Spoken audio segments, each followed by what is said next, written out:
অনুবাদ সাহিত্যৰ পৰিচয় দিয়ক আৰু ইয়াৰ উদ্ভৱ আৰু ক্ৰমবিকাশ সম্পৰ্কে লিখক। উত্তৰ: অনুবাদ সাহিত্যৰ পৰিচয় বুলি ক'লে আমি প্ৰথমতে অনুবাদ সাহিত্য কি তাৰ বিষয়ে ক'ব লাগিব। কথা হ'ল, অনুবাদ এটা ভাষাৰ পৰা আন এটা ভাষালৈ স্বকীয় ৰূপ বিকৃত নকৰাকৈ বা পাঠৰ কথা, অৰ্থ, বক্তব্য বৰ বেছি ক্ষয়ক্ষতি নকৰাকৈ বা বিকৃত নকৰাকৈ ভাষিক পৰিৱৰ্তন কৰাকে অনুবাদ বুলি কয়। অনুবাদ শব্দটো সংস্কৃত ৱব ধাতুৰ পিছত ঞ প্ৰত্যয় যোগ হৈ ৱদ শব্দৰ সৃষ্টি হৈছে আৰু অনু উপসৰ্গ যুক্ত হৈ অনুবাদ শব্দটি গঠন হৈছে। ৱদ ধাতুৰ অৰ্থ হ'ল কোৱা আৰু অনু শব্দৰ অৰ্থ হ'ল পিছত, অৰ্থাৎ অনুবাদ শব্দটিৰ অৰ্থ হ'ল এজনে কোৱাৰ পিছত কোৱা বা পুনঃ কথন। প্ৰাচীন কালত ভাষ্য, টীকা, ছায়া, ভাষান্তৰণ, ব্যাখ্যা, ৰূপান্তৰণ আদি শব্দৰ দ্বাৰা অনুবাদ কাৰ্য বুজোৱা হৈছিল বা অনুবাদ শব্দটো বুজোৱা হৈছিল।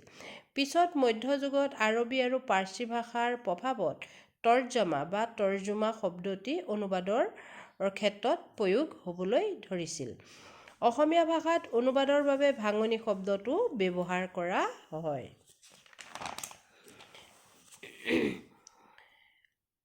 আধুনিক যুগত বহু ভাষাত অনুবাদ শব্দটি ব্যৱহৃত হৈছে, যেনে বাংলা, হিন্দী, মাৰাঠী, গুজৰাটী আদি ভাষাত। পাশ্চাত্যৰ ইংৰাজী ভাষাত ট্ৰান্সলেশ্যন শব্দটো লেটিন ভাষাৰ ট্ৰান্সলেটাম শব্দৰ পৰা উদ্ভৱ হৈছে।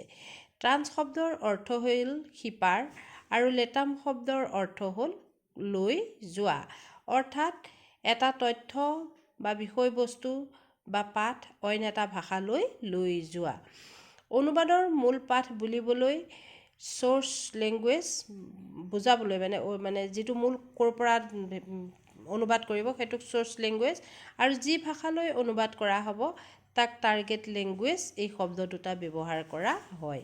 এতিয়া অনুবাদৰ উদ্ভৱ আৰু ক্ৰমবিকাশ। মানৱ মনৰ জিজ্ঞাসাই অনুবাদৰ জন্ম দিয়ে। মানুহে পৃথিৱীৰ ভিন্ন ভাষাৰ, ধৰ্ম, সাহিত্য, সংস্কৃতিৰ সৈতে পৰিচয় হ'ব বিচাৰে, কিন্তু ভাষাই বাধা দিয়ে। সেই বাধাৰ আঁতৰোৱাৰ বাবেই অনুবাদ সাহিত্যৰ জন্ম হৈছিল। খ্ৰীষ্টপূৰ্ব 2100 বছৰ আগেয়ে বহুভাষী নগৰ বেবিলনৰ শাসক হিমবুবিয়ে শাসন সম্পৰ্কীয় আদেশবোৰ বিভিন্ন ভাষালৈ অনুবাদ কৰাইছিল। কিন্তু অনুবাদৰ প্ৰাচীনতম নিদৰ্শন হ'ল ৰোজেটা প্ৰস্তৰ, য'ত মিছৰৰ হিৰোগ্লাফিক আৰু ডোমাটিক লিপিত ইতিহাস আৰু সংস্কৃতিৰ বিষয়ে সংবাদ খোদিত আছিল। মানে অনুবাদ সাহিত্যটো অতি পুৰণি আৰু ইউনানী ভাষালৈ অনুবাদ কৰা হৈছিল।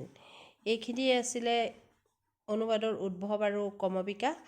আপোনালোকে ভিডিঅ'টো শুনিব আৰু যদি ভাল পায় লাইক আৰু ছাবস্ক্ৰাইব কৰিব। ধন্যবাদ দেই।